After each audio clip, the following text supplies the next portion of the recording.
The Wishing Well, Chapter 1. The Wishing Well.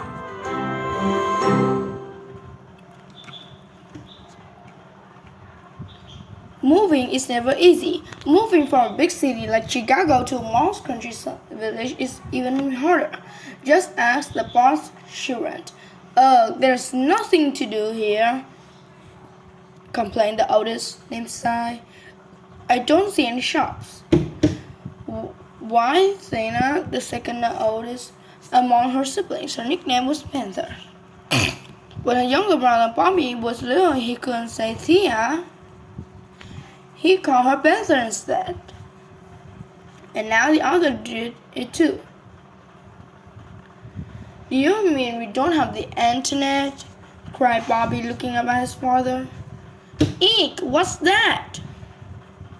Jane screamed. A little brown-footed mouse scurried up from under the step and into the grass. No one in the family had wanted to move to Aunt Martha's house, but father had lost his job and they had no choice. It's only for a short while, Mom said, trying to comfort the children as they sat at the kitchen table. And there are lots of things to do around here, said Aunt Martha. Yeah, like catching grasshopper,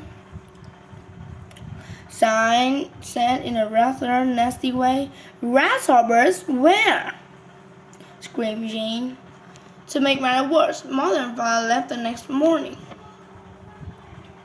Father had some job interviews in Chicago. The children stood on the step as the car pulled away. Bah! Bah! Cried the baby happily. Oh, Lamb, nothing makes you sad, doesn't it? Panther laughed. Hilaria, the baby, got his nickname because the first word he would say is ba ba, just like a lamb. The children didn't want to go back inside the house. There was nothing to do here. Behind Aunt Martha's house was a thick forest, and since no one had a better idea, they set off to explore the wood. Look! Bobby pointed excitedly at the family of raccoons. Smell these! Panther said as she bent over the colorful flowers. All the children searched the forest for new discovery. After a while, they found themselves in a thicket of trees. It's awful dark in here, Ben said in a worried voice. Maybe we should go back, Jane added. Hey, look at this! Sai called out excitedly. Sai had found an old dried-up well. Can you see anything? Asked Jane as they all peered down the well. Nope, but there's a funny smell, replied Sai. Is there any water? Bobby asked. The children stared deeper into the well, their eyes getting wider. I wonder if there's a wishing well, said Jane. Wait, look here, said Panther. Next to the well, Panther found an old wooden bucket attached to some ropes.